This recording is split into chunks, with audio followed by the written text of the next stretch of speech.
These three things will carry you if you let them. First and foremost, knowing who you are. Knowing who you are. Being able to answer this question, who am I and what do I want? I'm asking the bigger question of who am I? Who am I really? My answer is I am God's child. I am that which is born of all that is. I am, as Pierre de Chardin said, a spiritual being having a human experience, come trailing the breath of the ancestors yet, but trailing the breath of the angels. And understanding that because I am connected to the source of all that is possible for me. That's who I am. And what do I want?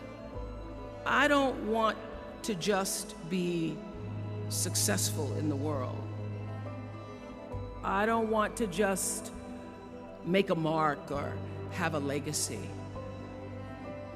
The answer to that question for me is I want to fulfill the highest, truest expression of myself as a human being. I want to fulfill the promise that the Creator dreamed when He dreamed the cells that made up me. What do I want? You must have some kind of vision for your life. Even if you don't know the plan, you have to have a direction in which you choose to go. What I've learned is that's a great metaphor for life.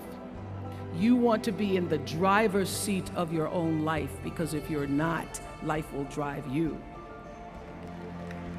So, knowing who you really are in this space and time that we embody.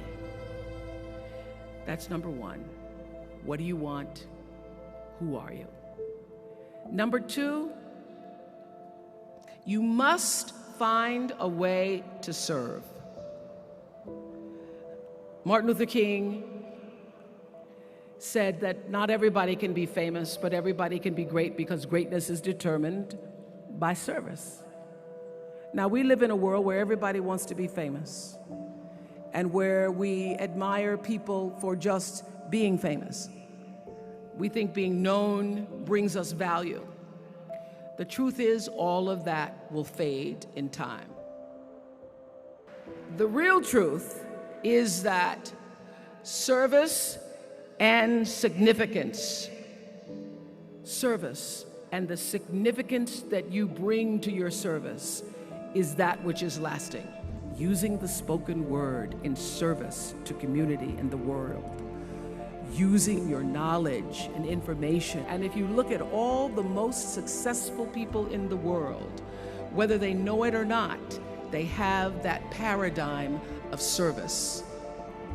And made a decision that I was no longer going to just be on TV, but I was going to use TV as a platform, as a force for good, and not be used by TV.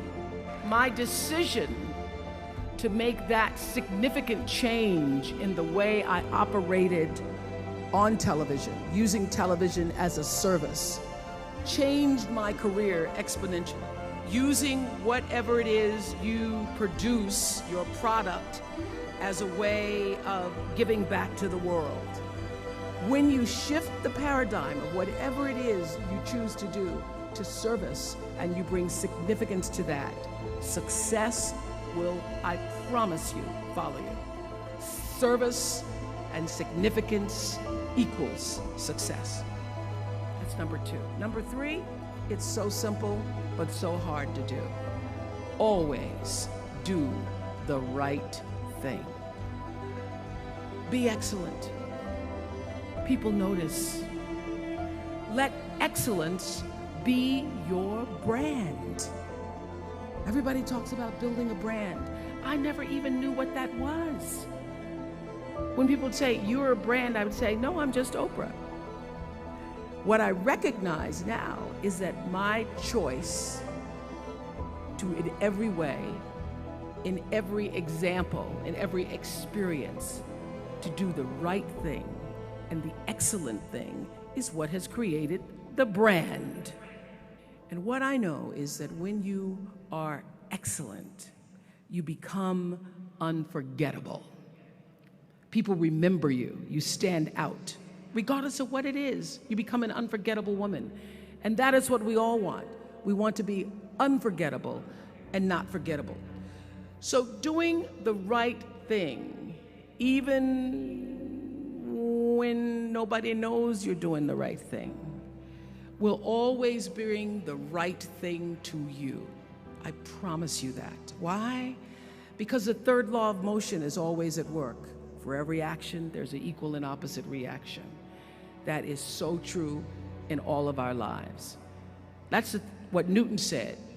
Everything you even try to do to me, already done to you. So you don't have to worry about revenge or getting back at somebody, making sure they pay. You just have to do the right thing, and the right thing will follow you even when people don't support it. You do the right thing even when other people think it may not be. And oftentimes, when you make a decision to do the right thing, immediately you're faced with doubt. Was that the right thing? Was that the right decision? I don't know. Was that the right thing? You always know it's the right thing, when in the end, there is peace. You are rewarded by peace. All of you leaving here have the potential for enormous success. There's a price that comes with that. People don't always like you, and they're not always happy for you. And if you surround yourself with people who are not accustomed to your success, they become fearful. They become scared because you are reflecting back something to them that they don't recognize. People who want the best for you want you to be your best. So my greatest advice to you is to surround yourself with people who are going to fill your cup until your cup runneth over. And what I know for sure is that the biggest choices begin and end with you, your internal big questions. Who do I want to be in the world? My relationship to source energy, to all that is God. I'm not talking about what you believe in God. I'm talking about your experience of that which is all life, which is divine and universal. I'm talking about a big deal. Being connected and aligned with that.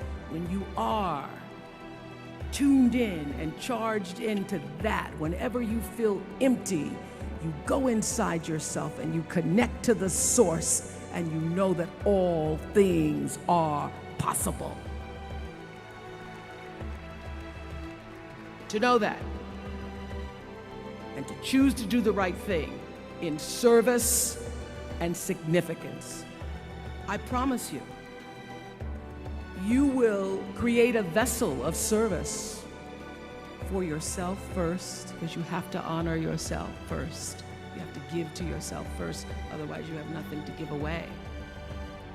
You will create a vessel for yourself, for your family, your community, and the world. And those three things will not only lead you to a blessed life. I stand as a witness. My life is so blessed, I can't even take it in sometimes. It will lead you not just to a gifted life and a rewarding life that fills you up, but a sweet life. That's what you want. You want the sweetness. You want it to be so sweet so that even when the storms come, and they will, you'll know this too shall pass. This too shall pass. The storm is passing over, and you shall not be moved because you know who you are. When you can do that, grace will follow you, grace and glory. And when they see you coming, it ought to make them proud.